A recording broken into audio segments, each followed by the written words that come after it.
दोस्तों, आप सोच रहे होंगे कि हमारी कायनात कैसे वजूद में आई और इसको किसने बनाया और ये किस तरह बनी। तो आइए चलते हैं इस वीडियो के अंदर इन तमाम सवालात के जवाब देते हैं हम आपको। 1931 में जर्मन कॉस्मोलॉजिस्ट ने अपने रिसर्च पेपर में एक आइडिया पेश किया बिग बैंग का। पहले उसने बताया कि ये 13.7 बिलियन साल पहले हुआ था बिग बैंग। बिग बैंग का मतलब है कि एक बड़ा धमाका। उस पॉइंट को कहा जाता है जिससे ये धमाका फैला हुआ था, सिंगुलैरिटी, पॉइंट ऑफ सिंगुलैरिटी। और ये धमाका क्यों हुआ था? ये शायद डेंसिटी ज़्यादा होने की वजह से या इसके कुछ और भी रीजंस हो सकते हैं।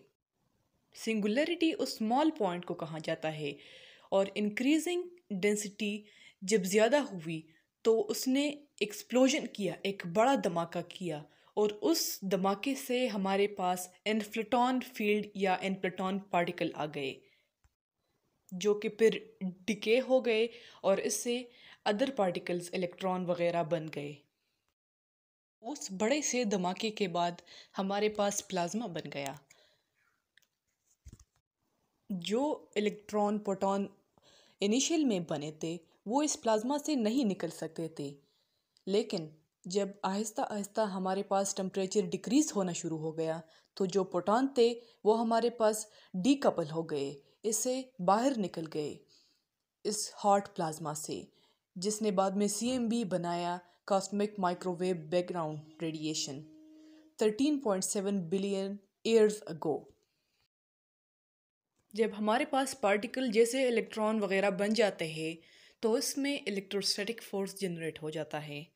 प्लाज्मा के अंदर टेम्परेचर बहुत ज़्यादा हाई होता है जिससे इलेक्ट्रॉन एक दूसरे को खींच लेते हैं, एक दूसरे को पुल कर देते हैं और एज अ रिजल्ट हमारे पास लिथियम, हाइड्रोजन और हीलियम क्रिएट हो जाता है इनिशियल में।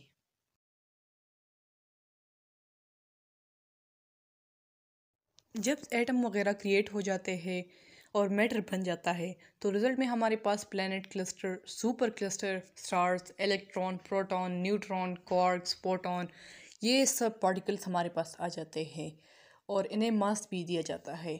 लेकिन यहाँ पर एक क्वेश्चन ये अराइज होता है कि इन सब पार्टिकल्स को मास किसने दिया? Who gave mass to these particles? तो आंसर इस क्वेश्चन का ये है कि ये जो पार्टिकल्स है ये हिग्स फील्ड के साथ इंटरेक्ट कर जाते हैं और बदले में वो इसको मास दे देते हैं आफ्टर कोलिजन। वीडियो के स्टार्ट में हमने एक बात की थी कि जब बिग बैंग हो जाता है, मतलब एक बहुत बड़ा एक्सप्लोजन हो जाता है, तो रिजल्ट में हमारे पास इससे प्लैनेट्स बन जाते हैं, हमारे पास स्टार्स बन जाते हैं, यूनिवर्स बन जाते हैं, गैलेक्सीज बन जाते हैं। वो गैलेक्सी जिसमें हम रह रहे हैं यानी मिल्की वे, इसमें तकरीबन 100 बिलियन से लेकर 400 बिलियन स्टार्स हैं हमारे इस मिल्की वे गैलेक्सी में। और एक स्टार से दूसरे स्टार में के दरमियान एवरेज डिस्टेंस तकरीबन 30 ट्रिलियन माइल्स किलोमीटर तक होती है। दोस्तों, इस तमाम चीज़ों के बाद अगर अब हम गौर करें तो ये नतीजा इससे निकलता है कि ये सब कुछ किसने किया, ये बड़ा धमाका किसने किया। ये इलेक्ट्रॉन्स, प्रोटॉन्स, न्यूट्रॉन्स, ये प्लैनेट्स, ये गैलेक्सीज, ये सब कुछ किसने बनाए? कोई तो होगा ना इसको बनाने वाला। एक जगह कुरान में अल्लाह ने फरमाया कि क्या तुम अपने खालिक खुद हो? क्या तुमने खुद को अपने आप बनाया हुआ है? क्योंकि बहुत से ऐसे साइंटिस्ट आए थे जो कह रहे थे कि इस दुनिया को जो है ये किसी ने नहीं बनाया है, ये खुद बहुत पैदा हुई है और ख़ुद बहुत इसमें वजूद ये दुनिया वजूद में आई है। क्योंकि अल्लाह को मालूम था कि ऐसे लोग आएंगे जो उसके मुनकर होंगे, अल्लाह को मानने से इनकार करेंगे। तो इसका जवाब अल्लाह ने बहुत सालों पहले दिया है कि कोई तो है इस कायनात को बनाने वाला जिसने ये सब कुछ पैदा किया। बाद में कुछ साइंटिस्ट आए जिन्होंने कहा कि ये कायनात ख़ुद बहुत पैदा नहीं हुई, कोई इनको बनाने वाला है। तो इसका जवाब ये है कि जो इस सब को बनाने वाला है, जिसने इस प्लैनेट्स क्लस्टर वगैरह इसकी तख्लीक की, वो है सिर्फ अल्लाह की ज़ात।